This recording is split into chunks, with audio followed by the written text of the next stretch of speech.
আসসালামু আলাইকুম ওয়া রাহমাতুল্লাহ। আল্লাহর রহমতে ভালো আছি আলহামদুলিল্লাহ। আজকে একটা দুর্ঘটনার কথা শেয়ার করব। আসলে আমার সফরে যে আল্লাহর রহমত আছে, এই দুর্ঘটনাই একটা প্রমাণ।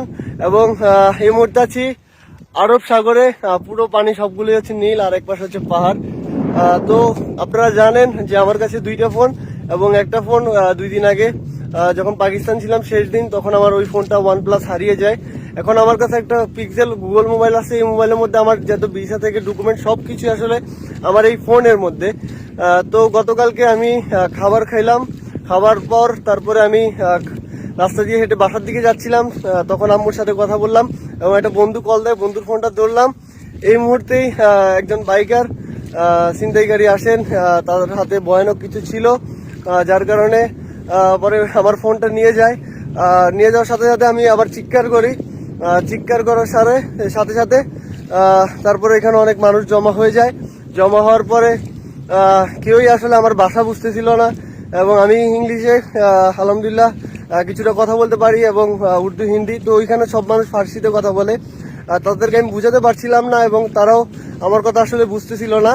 এবং পরবর্তীতে অনেক কষ্টে তাদেরকে বুঝালাম, একজন উর্দুর মানুষ আছে। বোঝানোর পরে তারপরে কিছুক্ষণ পরে শুনতে পারি যে আমার ফোন এক ভাই, ওই যেই ভাই ছিলেন ডাকাত, আমি স্ক্যামের শিকার হই। তো ওই ভাইয়ের পিছনে আসলে যাওয়ার পরে তারপরে ওই ভাইকে ধরে তারপর আমার ফোনটা নিয়ে আসেন। তো আল্লাহর কি রহমত থাকার কারণেই আসলে আমি আমার এই ফোনটা ফিরে পেয়েছি। এইসব অবস্থা থেকে আসলে ফোন খুঁজে পাওয়া, ফিরে পাওয়া, এটা ইম্পসিবল ব্যাপার। কারণ ডাকাতের হাতে ফোন চলে গিয়েছে। এর পরবর্তীতে আসলে আমি আমার ফোনটা ফিরে পাই আলহামদুলিল্লাহ।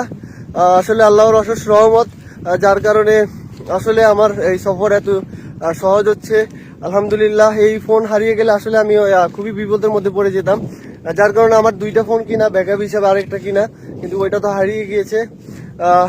তারপরেও সব কিছুর জন্য আসলে আলহামদুলিল্লাহ। আসলে আমি খুবই ডিপ্রেস হয়ে গিয়েছিলাম যখন ফোনটা চলে যায়, এবং আমার মাথা কাজ করতেছিল না, কারণ আমার ফোনের মধ্যে অনেক কিছু ছিল। যদি এই ফোন হারিয়ে যায়, হয়তো অনেক জনের সাথে আমার যাদের যোগাযোগ হয়, এবং কারোর সাথে আর হয়তো যোগাযোগ হতো না, এবং কি ফোনের মধ্যে অনেক ডকুমেন্টস ছিল। তো সেই ক্ষেত্রে আসলে আমি এক কথায় বলতে গেলে আমি বেঁচেই যাই ফোনটা ফিরে পেয়ে। কারণ আবার আরেকটা ফোন কিনতে হবে, সেখানে সিম কিনতে হবে, অনেক রকমের ঝামেলা। তো সেখান থেকে আসলে এই মুসিবতটা থেকে আল্লাহ আমাকে রক্ষা করেন আলহামদুলিল্লাহ। আসলে এই সফরে যা আল্লাহর রহমত যদি না থাকতো, এটাই কিন্তু একটা দৃষ্টান্ত প্রমাণ যে আমি আমার ফোনটা এইভাবে একজন ডাকাতের হাতে ফোন চলে গেল, এবং আমি আসলে ফোনটা ফিরে পেলাম। এটার জন্য সত্যি আল্লাহর লাখ লাখ শুকর। আমি আমার ফোনটা ফিরে পেলাম। আর এই আছি সমুদ্রের মাঝে, এই সমুদ্রের মাঝ দিয়ে আসলে আমাকে যেতে হবে আরব, এই সাগরের সাথে সাথে একবার সৌদি পর্যন্ত। এবং সবাই আমার জন্য দোয়া করবেন, আমি যাতে সুস্থভাবে পবিত্র মক্কা মদিনায় পৌঁছাতে পারি, এবং ইনশাআল্লাহ আমিও সবার জন্য দোয়া করবো ইনশাআল্লাহ।